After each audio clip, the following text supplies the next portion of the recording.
మీ అభిరుచికి తగ్గ సరికొత్త డిజైన్స్ తో వస్తుంది మర్రి గోల్డెన్ డైమండ్స్. ఏప్రిల్ 12న విక్టరీ వెంకటేష్ గారి చేతుల మీదుగా గొప్ప ప్రారంభం. డాక్టర్, ఒక రోగి ఒంట్లో జ్వరం ఎంత ఉందో తెలుసుకోవడానికి నీకు థర్మోమీటర్ అవసరం కలగచ్చు.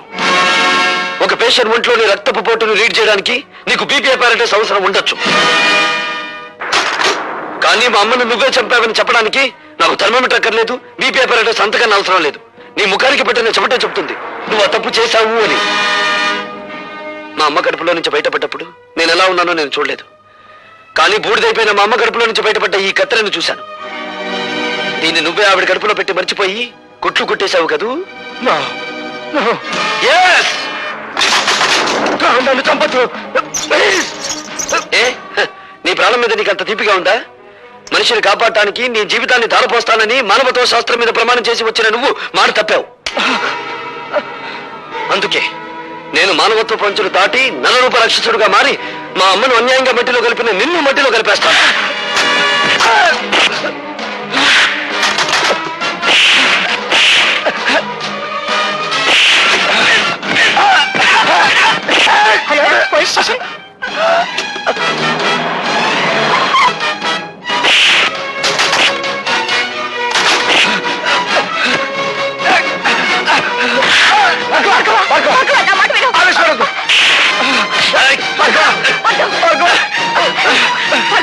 వదలండి, నన్ను ఆపకండి. కనిపించే దేవుళ్ళు అనుకునే డాక్టర్లకే మచ్చ తెచ్చే నీచుడిని చంపనివ్వండి. నా తల్లిని అన్యాయంగా చంపిన వీడికి నన్ను శిక్ష వేయనివ్వండి.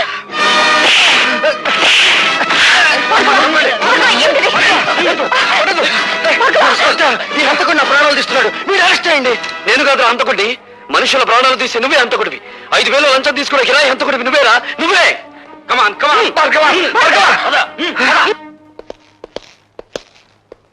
ఇన్స్పెక్టర్, ఆర్ఎస్ నర్సింగ్ హోమ్ లో ఎవరో డాక్టర్ ని హత్య చేయబోయారట. సార్, అతను అరెస్ట్ చేసి తీసుకొచ్చాం. పిలిపించు.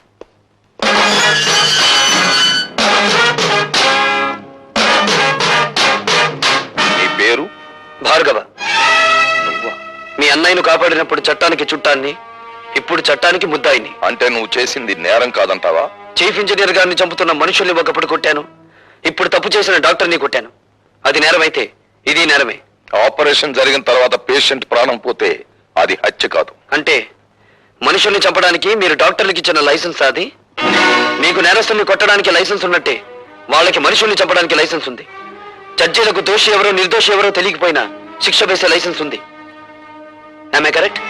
You are talking something nonsense. ప్రశ్నించడం ప్రజాస్వామ్యంలో ప్రథమ హక్కు, dear police officer. Of course. కానీ మూర్ఖంగా ప్రశ్నించడం ప్రజాస్వామ్యం కాదు. నీ తల్లిని డాక్టరే హత్య చేశాడనడానికి నిదర్శనం ఏమిటి? అందుకు సాక్షులు ఎవరు? నేనే. బేబీ, క్షమించండి డీసీపీ గారు, ఇది పోలీస్ స్టేషన్. నేను సాక్షిని, మీరు పోలీస్ ఆఫీసర్, అంతే. All right. ఇంతకీ ఏమిటి మీరు చెప్పే సాక్ష్యం? చెప్పే సాక్ష్యం కాదు, తెచ్చిన సాక్ష్యం. ఇదిగోండి కత్తిర. భార్గవ తల్లిగారికి ఆపరేషన్ చేసిన డాక్టర్ ఆమె కడుపులో వదిలేసిన కత్తిర చూడండి. అందువల్లే ఆవిడ ప్రాణాలు పోయాయి. ఆవిడ దహన సంస్కారాలు అయిపోయిన తర్వాత అందులో దొరికింది. అందుకు నేను సాక్షి.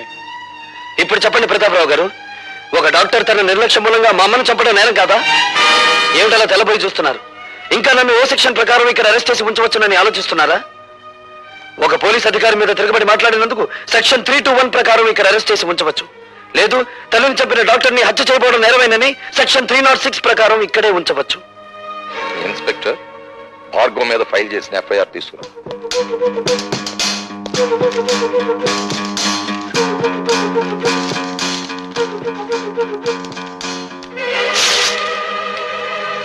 Mister Bhargava, you can go. బాబాయ్, ఇది ఇల్లు కాదు, police station. I'm sorry DCP గారు. Thank you very much. You are most welcome. ఆ కుర్రవాణ్ణి రిలీజ్ చేసి చాలా మంచి పని చేసావు తమ్ముడు. ఆ రాజశేఖర్ ఆగిపోయావేం భానుజీరావు? నమస్కారం అండి. చిచి, నీ ఇంట్లో కాఫీ తాగడం నాది బుద్ధి తప్పు. శభాష్, ఇప్పుడు నాన్నం అనిపించుకున్నావు.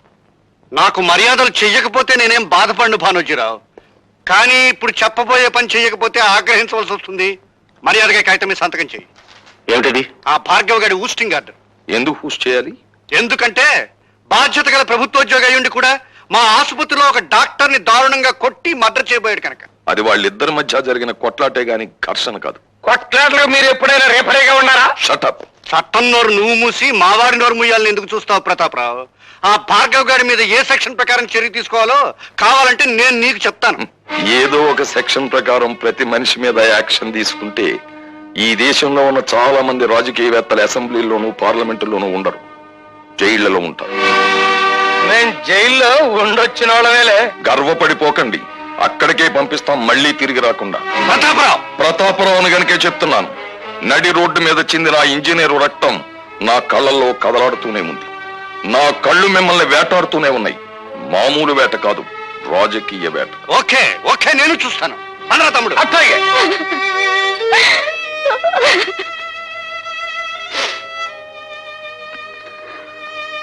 భార్గవ, మేము వెళ్తాం రా.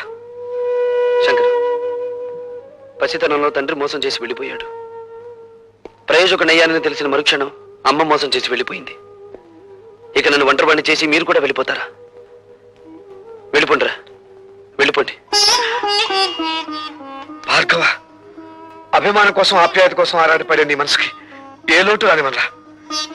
ఈ రోజు నుంచి నేను పద్మ ఇక్కడే ఉంటాం, నీతోనే ఉంటాం, సరేనా? థ్యాంక్స్ రా శంకర్.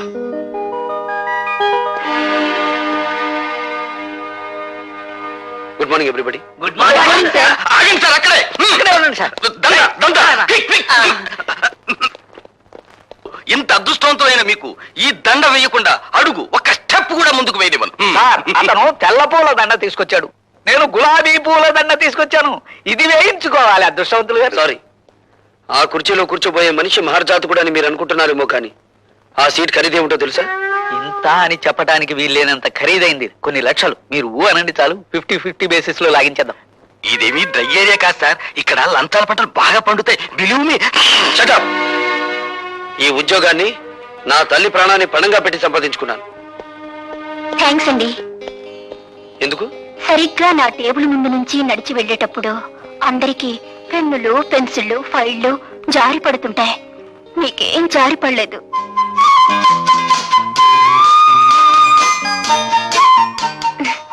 ఐసి, రేపటి నుంచి ఎవరి పెన్నులు పెన్సిళ్ళు జారి పడకుండా నీకు ఒక తారక మంత్రం చెప్తాను. అలాగే సార్.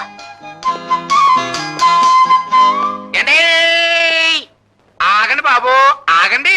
కోడి కూసినప్పుడు లెగిసి కట్టెత్తనే ఉన్న ఈ దండ మీరొక్కసారి వంగుంటే ఈ దండ వేసుకుంటా. మీరే వంగుని ఆ దండ మీరే వేసుకుని డబ్బు కట్టుకుంటూ ఊరి మీద పడి ఊరేగండి, ఏదైనా గిట్టుబాటు అవుతుంది. అండి, ఎవరినింటే నిజం అనుకుంటారు. ఈ దండ వేయించుకోండి బాబు, లేకపోతే గుండె ఆగిపోద్ది. ఆగిపోనివ్వండి, దేశానికి ఏ నష్టం రాదు. అయ్యో బాబోయ్, మళ్ళీ త్రిల్లే. రే బచ్చా, నువ్వు దవులుకో. అచ్చా, మీరు ఈ ఫైల్ మీద సంతకం ఎట్లేదు అనుకోండి, మా అయ్య కళ్ళు కాసి మిమ్మల్ని కళ్ళు కొండలో కలుపు తాగేస్తాడు. జం జమా సత్యం జనాకే. ధన్ ధన ధన్ ఫట్ ఫటాకే. ఇదేం బాగాలేదండి. మీరు ఈ దండ ఎంచుకుని మర్యాదగా ఫైల్ మీద సంతకం పెట్టకపోతే థ్రిల్ అయిపోద్ది. ఆ తర్వాత మినిస్టర్ గారి ముందు మీరు చేతులు కట్టుకుని నిలబడాలా. ఏడ్చాలో వెళ్ళు. ఏంటి ఇంకా థ్రిల్లే? సరే, ఎంతకింత థ్రిల్ నేను ఇస్తా. వెళ్ళు. చూడు బాబు, నువ్వు ఇప్పుడు కూర్చున్న ఏ సీటు గత 10 ఏళ్లుగా మాది. ధర్మమో ఆపధర్మమో నువ్వు ఇప్పుడు ఆ సీట్లోకి వచ్చావు. నేను ఆ సీట్లోకి వచ్చింది నీతిగా నిజాయితీగా ఉద్యోగం చేయడానికి మంత్రి గారు. మేము కూడా నీతిగా నిజాయితీగా ఉండబట్టే మంత్రి పదవిలో ఉంటున్నామయ్యా. కావచ్చు, మీరుండేది 5 ఏళ్ళు, మేముండేది 33 ఏళ్ళు. ఎవడీడో బ్యాటరీ మంచి ఛార్జింగ్ లో ఉంది. హలో, మంది బ్యాటరీ కాదు, డైనమో. ఎప్పుడు డబుల్ ఛార్జ్ లో ఉంటుంది. అన్నం ఎవడేడో నీ ముందే నా గాలి చెప్తా ఉన్నాడు. అండి, రాజకీయ నాయకులు బతుకులు గాలి తీసిన టైర్ లాంటివి. మీరేం కంగారు పడకండి. చూడు బాబు, మంచి వయసులో ఉన్నావు, ఉండాలా మాత్రం పౌరుషం. నీ వయసులో మేం కూడా ఇంక్విలాబ్ జిందాబాద్ అంటూ కంఠనాళాలు తెగిపోయేలా అరిచాం. ప్రయోజనం కనిపించక పార్టీ జెండా మార్చాం. అంతే, పాకల్లో ఉన్న వాళ్ళం మేడల్లోకి వచ్చాం. మీరు పాకలో నుంచి మేడలోకి వచ్చినా, తిరిగి మేడలో నుంచి పాకలోకి మారినా నాకేం అభ్యంతరం లేదు. కానీ నేను ఇప్పుడు ఇక్కడికి ఒక ప్రభుత్వ ఉద్యోగిగా వచ్చాను. నా ప్రతి నిమిషానికి ప్రజాధనాన్ని జీతంగా తీసుకుంటున్నాను. దయచేసి నా టైం వృధా చేయకుండా నన్ను ఇక్కడికి పిలిపించిన కారణం ఏమిటో చెప్పండి. నువ్వు సూటిగా చెప్తున్నావు కనుక నేను కూడా ముక్కు సూటిగా చెప్తున్నాను. మా తాలూకు ఫైళ్లు ఏవి నీ టేబుల్ మీదకి వచ్చినా ఆలోచించకుండా సంతకం పెట్టాలి. ఊరికి అనుకో, మాకు డబ్బులు కూడా ఇస్తాం. ఏంటి తొందరపడి కాదనేవు గనక ఈ ఊరే ఇడిచిపెట్టి వెళ్ళిపోవాల్సి వస్తే. ఈ ఊరే కాదు, ఈ రాష్ట్రంలోనే ఉండవు. మీ బెదిరింపులకు భయపడితే ఏమవుతుంది? నేను చదువుకున్న ఇంజనీరింగ్ చదువు సిగ్గుపడుతుంది. సో నేను మీకు లొంగను, బెదరను, లోబడను. That's all. శాబాష్, భావి భారత నాయకుడిలాగా మా గొప్పగా మాట్లాడాడే. ఎత్తగరా నేను తట్టుకునే పొట్ల గిత్తలాగా ఉన్నాడు. అండి దీని గురించి ఇంత ఆలోచన ఎందుకంటే మీరు అనండి, మన కళ్ళు దాసిన పంపించి తిరిగి చేసేస్తాను. అన్నానయ్యా. పశ్చిమ సవాల్. ఎవడ్రా మీలో భార్గవ్ అంటే? నువ్వా? అయ్యా గారు దయచేయండి. వాడు లోపలికి వెళ్ళాడు. వాడి సీట్ ఇదే. కూర్చోండి, వచ్చేస్తాడు. కూర్చోండి. వాడు సంతకం చేయాల్సిన ఫైల్ ఇదేరా? అరే బచ్చా, ఇదిగో తెచ్చా. అచ్చా. ఓహో.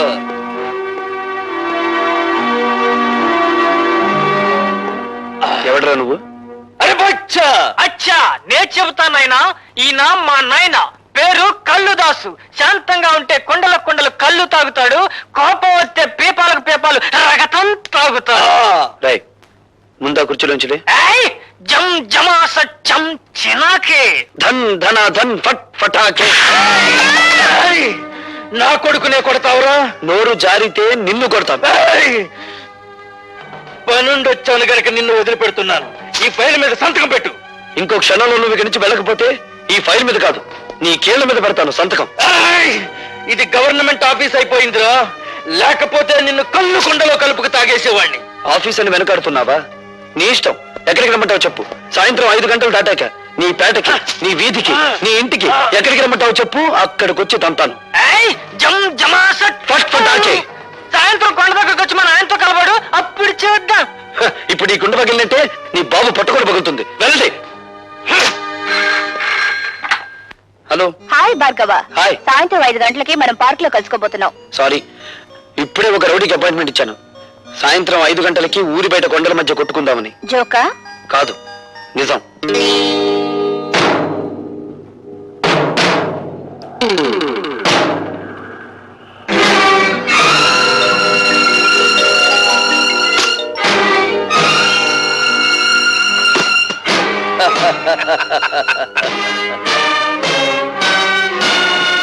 ఇదిగో కుర్రోడోయ్, నీ మొహం చూస్తే పాలు వేరత ఉన్నట్టుంది.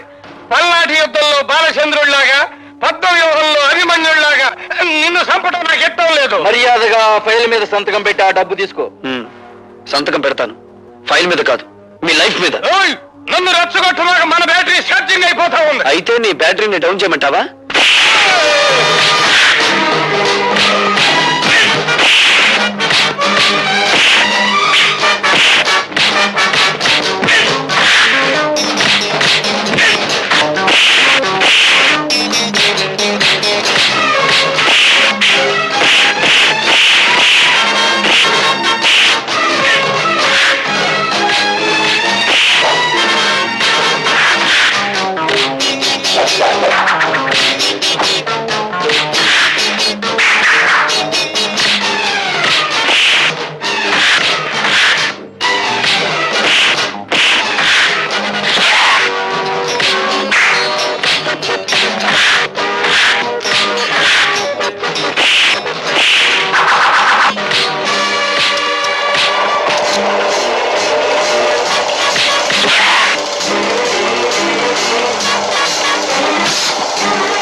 ఈ కబుర్ నువ్వు మన్నైతో చెప్పు, నేను ఈయన్ని అక్కడికి తీసుకెళ్తా.